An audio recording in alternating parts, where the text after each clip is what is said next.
दोस्तों आप सभी का बहुत बहुत स्वागत है हमारे चैनल में। इस वीडियो के अंदर अभी हम लोग साइंस यानी विज्ञान इससे रिलेटेड इम्पोर्टेंट 40 क्वेश्चन देखने वाले हैं, जो कि आपके आने वाले एग्जाम से railway, group D, NTPC, SSC, UP police और आने वाले सभी प्रतियोगिता परीक्षा के लिए काफ़ी इम्पोर्टेंट है।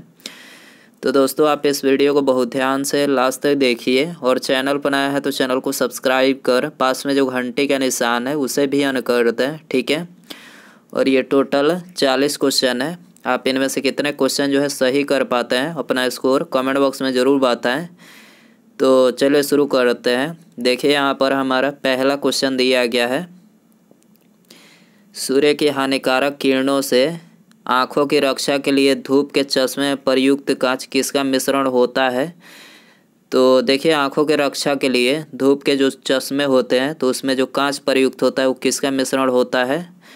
तो ये फेरस ऑक्साइड का मिश्रण होता है, ठीक है। फेरस ऑक्साइड जो होता है तो ये हरे से काले रंग का जो है एक पाउडर होता है और इसी के मिश्रण से जो है धूप के चश्मे में जो कांच होते हैं उसको बनाया जाता है, ठीक है। इसके अलावा यहाँ से एक और क्वेश्चन पूछा जाता है कि धूप के जो चश्मे होते हैं उसमें किस कांच का प्रयोग किया जाता है। तो क्रूस्क कांच, ठीक है। आपको याद रखना है क्रूस्क कांच का जो है इस्तेमाल किया जाता है धूप के चश्मे बनाने के लिए। तो आपको ये भी बातें याद रखनी है। क्वेश्चन नंबर 2 है, प्रोजेस्टेरॉन हार्मोन का कार्य होता है।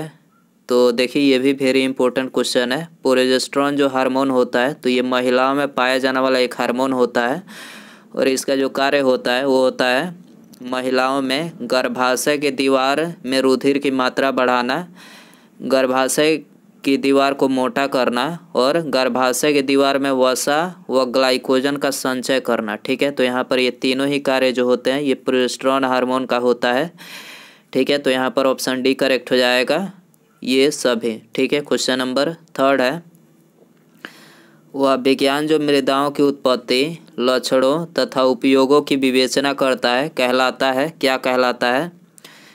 तो देखिए ये कहलाता है पेडोलॉजी, ठीक है। वह विज्ञान जो मृदाओं की उत्पत्ति, लक्षणों, उपयोगों की विवेचना करता है क्या कहलाता है, पेडोलॉजी कहलाता है, ठीक है। इसके अलावा डर्मेटोलॉजी की बात करें तो देखिए डर्मेटोलॉजी में जो है ये मानव त्वचा की अध्ययन करने वाली विज्ञान की शाखा क्या कहलाती है, डर्मेटोलॉजी कहलाती है, ठीक है। एंटोमोलॉजी की बात करें तो देखिए एंटोमोलॉजी में जो है ये कीटों का अध्ययन किया जाता है, ठीक है। एंटोमोलॉजी में किसका अध्ययन किया जाता है, कीटों का, ठीक है। याद रखना है आपको। क्वेश्चन नंबर 4 है, क्रोमेटोग्राफी की तकनीक से क्या करते हैं। तो देखिए क्रोमेटोग्राफी की जो तकनीक होती है तो उसमें जो है मिश्रण से पदार्थों को अलग करना तथा उसका विश्लेषण करना, ठीक है। क्रोमेटोग्राफी तकनीक से क्या करते हैं तो मिश्रण से पदार्थों को अलग करना तथा उनका विश्लेषण करना, ठीक है। तो आंसर हो जाएगा डी। क्वेश्चन नंबर 5 है, एक चींटी चारों ओर की वस्तुएं देख सकती है क्योंकि उसमें उपस्थित रहता है।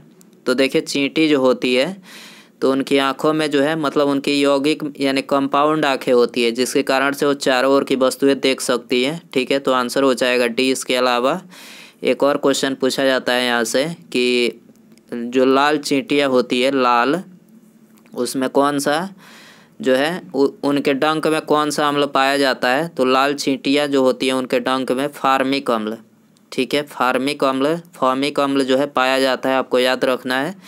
क्वेश्चन नंबर 6 है, क्रोनोग्राफ का प्रयोग होता है। तो देखिए क्रोनोग्राफ का जो प्रयोग होता है वो होता है देखने और प्रायः सूर्य के प्रभा मंडल के चित्रण के लिए होता है, ठीक है। तो आंसर हो जाएगा सी। क्वेश्चन नंबर 7 है, किसी परिपथ में प्रेरित धारा की एक दिशा सदैव इस प्रकार की होती है कि वह उस कारण का विरोध करती है जिसके कारण वह उत्पन्न होती है, यह है। तो यह किसका नियम है, तो यह है लेंज का नियम, ठीक है। किसी परिपथ में प्रेरित धारा की दिशा सदैव इस प्रकार की होती है कि वह उस कारण का विरोध करती है जिसके कारण वह उत्पन्न होती है, यह क्या है, तो यह लेंज का नियम है, ठीक है। आंसर हो जाएगा सी। क्वेश्चन नंबर 8 है, यूरोपा और टाइटन क्रमशः किन ग्रहों के उपग्रह हैं। तो देखिए यूरोपा और टाइटन जो है ये बृहस्पति और शनि के उपग्रह है, ठीक है। आंसर हो जाएगा बी। क्वेश्चन नंबर 9 है, हीलियम की खोज किसने की थी? तो देखिए हीलियम की खोज जो है लोकियर ने किया था। ठीक है, आंसर हो जाएगा बी। इसके अलावा यदि हम बात करें हेनरी क्वेंडिस की, तो देखिए हेनरी क्वेंडिस ने इन्होंने हाइड्रोजन की खोज की थी। ठीक है, हाइड्रोजन की खोज की थी। सीले और प्रिस्टले की बात करें तो इन्होंने ऑक्सीजन की खोज की थी। ठीक है, याद रखना है आपको। सीवी रमन को किसके विशिष्ट अध्ययन के लिए नोबेल पुरस्कार प्रदान किया गया? तो देखिए सीवी रमन को जो नोबेल पुरस्कार मतलब प्रदान किया गया था, तो ये प्रकाश के प्रकीर्णन के अध्ययन के लिए दिया गया था मतलब। तो आंसर हो जाएगा सी। क्वेश्चन नंबर 11 है, सिंदूर का रासायनिक नाम क्या है? वेरी इंपॉर्टेंट क्वेश्चन है ये, आपको बताना है सिंदूर का रासायनिक नाम। तो मर्क्यूरिक सल्फाइड। ठीक है, और इसका सूत्र पूछा जाए तो देखिए इसका जो सूत्र होता है वो होता है HGS। ठीक है, HGS जो है इसका सूत्र होता है। क्वेश्चन नंबर 12 है, तिल्ली यानी स्प्लीन को कहते हैं? तो देखिए तिल्ली यानी स्प्लीन को RBC का शमशान और रक्त बैंक। ठीक है, यहाँ पर ये दोनों कहते हैं तिल्ली को।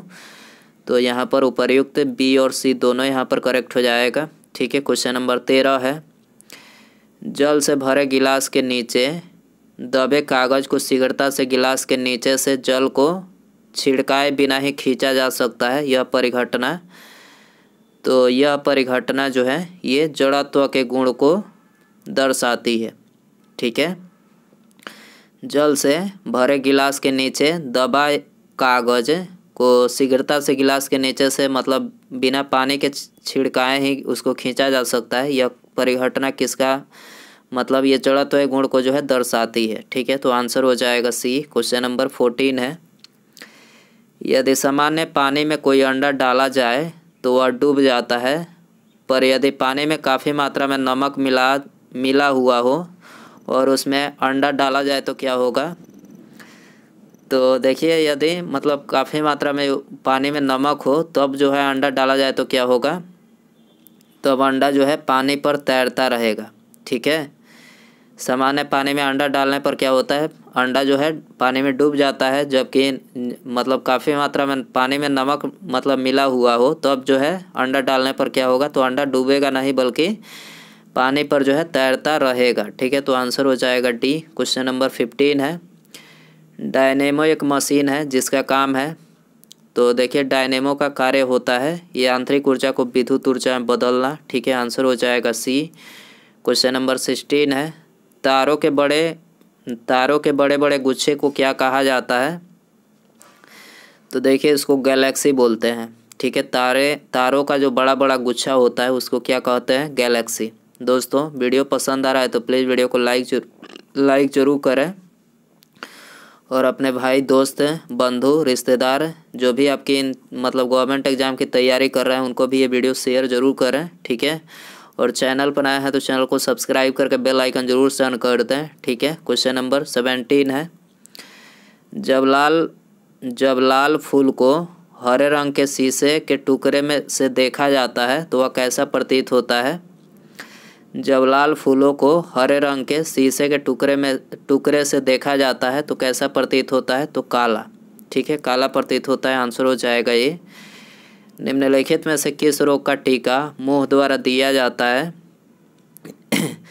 तो करेक्ट आंसर बी हो जाएगा। पोलियो का जो टीका होता है तो ये मुंह के द्वारा दिया जाता है। क्वेश्चन नंबर 19 है, वह अंग जो मानव शरीर में पित्त उत्पन्न करता है? तो देखिए वेरी इंपॉर्टेंट क्वेश्चन है। पित्त जो है पित्ताशय के द्वारा नहीं बल्कि यकृत के द्वारा। काफ़ी दोस्त क्या करते हैं मतलब काफ़ी स्टूडेंट को हमने देखा है कि पित्ताशय इसको आंसर लगा देते हैं, जो कि गलत है। मतलब पित्त उत्पन्न कहाँ से होता है? यकृत से। ठीक है, तो याद रखना है आपको, पित्ताशय नहीं बल्कि यकृत इसका सही आंसर रहेगा। क्वेश्चन नंबर 20 है, AK-47 का आविष्कार किसने किया था? तो AK-47 का आविष्कार जो है मिखाइल क्लासिनको। ठीक है, मिखाइल क्लासिनको जो है इन्होंने AK-47 का आविष्कार किया था। AK-47 जो गन नहीं आती है उसका आविष्कार जो है इन्होंने किया था। दूरबीन की आवर्धन क्षमता को बढ़ाने के लिए फोकल दूरी, दूरबीन की आवर्धन क्षमता को बढ़ाने के लिए फोकल दूरी, तो फोकल दूरी जो है आँख के लेंस की कम करनी चाहिए। ठीक है, आँख के लेंस की फोकल दूरी क्या करनी चाहिए? कम करनी चाहिए दूरबीन की आवर्धन क्षमता बढ़ाने के लिए। तो आंसर हो जाएगा डी। 22 है पदार्थ के अणु भार की गणना की जा सकती है माप कर। तो अणु भार की गणना जो है उसकी घनत्व माप कर, ठीक है, वाष्प घनत्व माप कर जो है मतलब पदार्थ के अणु भार की गणना की जा सकती है। आंसर हो जाएगा बी। क्वेश्चन नंबर 23 है ब्राउन रिंग परीक्षण का प्रयोग किया जाता है। ब्राउन रिंग परीक्षण का प्रयोग किया जाता है तो ये नाइट्रेट्स के विश्लेषण के लिए किया जा सकता है, ठीक है। तो आंसर हो जाएगा ये। मॉलिस परीक्षण का प्रयोग होता है तो देखिए मॉलिस परीक्षण का जो प्रयोग होता है वो होता है घोल में कार्बोहाइड्रेट्स की पहचान करने के लिए, ठीक है। घोल में कार्बोहाइड्रेट्स की पहचान करने के लिए जो है मॉलिस परीक्षण का प्रयोग किया जाता है। आंसर हो जाएगा बी। क्वेश्चन नंबर 25 है स्टील को कठोरता प्रदान करने के लिए निम्नलिखित में से किसकी मात्रा बढ़ाई जाती है। तो स्टील की कठोरता प्रदान करने के लिए जो है क्रोमियम की मात्रा मतलब क्रोमियम की मात्रा बढ़ाई जाती है। आंसर हो जाएगा सी। क्वेश्चन नंबर 26 है कोशिका में राइबोसोम का क्या कार्य होता है। तो कोशिका में राइबोसोम का जो कार्य होता है वो होता है प्रोटीन संश्लेषण में सहायता करना, ठीक है। आंसर हो जाएगा डी। एक दाढ़ी बनाने के ब्लेड को जब हल्के पानी पर रखा जाता है तब निम्न में से किस कारण वह पलवन करता है। तो ये पृष्ठ तनाव के कारण से पलवन करता है, ठीक है। दाढ़ी बनाने वाले ब्लेड को जब हल्के पानी पर रखा जाता है तब वो किसके कारण से जो है पलवन करता है, पृष्ठ तनाव के कारण से, ठीक है। ऑटोमोबाइल वाहनों द्वारा निष्कासित मुख्य नुकसानदेह गैस जिससे वायु प्रदूषण होता है कौन सी गैस होती है। तो ये होती है कार्बन मोनोऑक्साइड गैस, याद रखना है आपको। आंसर हो जाएगा ये। किसी गैस को द्रव में बदलने के लिए सबसे सरल विधि कौन सी स्थिति में होती है। तो सबसे सरल जो विधि होती है वो होती है कम तापमान और उच्च दाब, ठीक है। तो आंसर हो जाएगा ये। क्वेश्चन नंबर 30 है यदि हम भूमध्य रेखा से ध्रुवों पर जाते हैं तो जी का मान क्या होगा। तो देखिए जी का जो मान होगा वो बढ़ जाएगा, ठीक है, बढ़ता है। यदि हम भूमध्य रेखा से ध्रुवों पर जाते हैं तो जी का मान बढ़ता है। आंसर है ये। कॉन्टैक्ट प्रक्रिया यानी कॉन्टैक्ट प्रोसेस में सल्फर डाइऑक्साइड को सल्फर ट्राइऑक्साइड में परिवर्तित करने की अभिक्रिया कहलाती है, क्या कहलाती है। तो ये कहलाती है ऊष्माक्षेपी, ठीक है। क्या कहलाती है, ऊष्माक्षेपी कहलाती है। आंसर हो जाएगा सी। क्वेश्चन नंबर 32 है जीवाणु में गुणसूत्रों यानी क्रोमोसोम की संख्या होती है। तो क्रोमोसोम की संख्या कितनी होती है, एक, ठीक है। कितनी होती है, एक होती है। आंसर हो जाएगा ये। स्टार्च और सेलुलोज के बारे में कौन सा कथन सही नहीं है। तो स्टार्च और सेलुलोज के बारे में जो है कौन सा कथन सही गलत है आपको बताना है। तो यहाँ पर ये तीसरा जो है गलत है। आयोडीन के साथ रंग प्रदान करते हैं तो ये गलत है और बाकी जो दिया गया है ये तीनों करेक्ट है। स्टार्च और सेलुलोज जो होते हैं ये दोनों वनस्पतिक उद्भव हैं, ठीक है। दोनों बहुलक हैं और दोनों ग्लूकोज अणु से निर्मित है। तो यहाँ पर ये जो है तीनों करेक्ट है, दूसरा गलत है। तो आंसर हो जाएगा सी। क्वेश्चन नंबर 34 है निम्नलिखित में से किसके जांचने के लिए एलिसा टेस्ट किया जाता है। तो देखिए एलिसा टेस्ट जो है एड्स को जांचने के लिए किया जाता है, ठीक है। आंसर हो जाएगा सी। यदि दूध से क्रीम को अलग कर लिया जाए तो दूध का घनत्व क्या होगा। तो देखिए दूध का घनत्व जो होगा वो बढ़ जाता है, ठीक है। दूध से क्रीम को अलग कर लिया जाए तो दूध का घनत्व क्या होगा, बढ़ जाएगा। आंसर है सी। क्वेश्चन नंबर 36 है आंसर यानी टीयर निम्नलिखित में से कौन सा एंजाइम पाया जाता है। आंसू में जो है कौन सा एंजाइम पाया जाता है जिसके कारण जीवाणु मर जाते हैं। तो देखिए इसमें जो है लाइसोजाइम एंजाइम पाया जाता है, ठीक है। आंसर हो जाएगा सी। क्वेश्चन नंबर 37 है दाद यानी रिंग वर्म क्या है। तो देखिए दाद जो है ये कवक जनित रोग है, ठीक है। आंसर है ये। 38 है नेफोस्कोप निम्नलिखित में से किसका मापन किया जाता है। नेफोस्कोप से किसका मापन किया जाता है। तो ये बादलों की दिशा एवं गति का मापन किया जाता है, याद रखना है। आंसर है बी। क्वेश्चन नंबर 39 है ओजोन क्षरण से स्वास्थ्य को किस रूप से खतरा उत्पन्न होता है। ओजोन क्षरण से स्वास्थ्य को किस रूप में खतरा उत्पन्न होता है। तो ये संवेदन तंत्रीय उत्तेजना से जो है उत्पन्न होता है। आंसर हो जाएगा सी। क्वेश्चन नंबर 40 है। पोर्टलैंड सीमेंट के मुख्य संगठकों में शामिल है। पोर्टलैंड सीमेंट के प्रमुख संगठकों में शामिल है, तो ये लाइम, सिलिका और एलुमिना शामिल है। ठीक है, आंसर हो जाएगा डी। क्वेश्चन नंबर 41 है। क्रिकेट की गेंद को किस कोण से मारा जाना चाहिए ताकि अधिकतम क्षैतिज दूरी तक जा सके? तो इसको जो है अधिकतम क्षैतिज दूरी तक भेजने के लिए जो है 36 से 45 डिग्री के कोण पर इसे मारा जाना चाहिए, तभी जो है अधिक दूरी कर सकेगा ये। तो आंसर हो जाएगा बी। क्वेश्चन नंबर 42 है। धातु की शुद्धता का निर्धारण किसकी सहायता से किया जा सकता है? धातु की शुद्धता का निर्धारण किसकी सहायता से किया जा सकता है?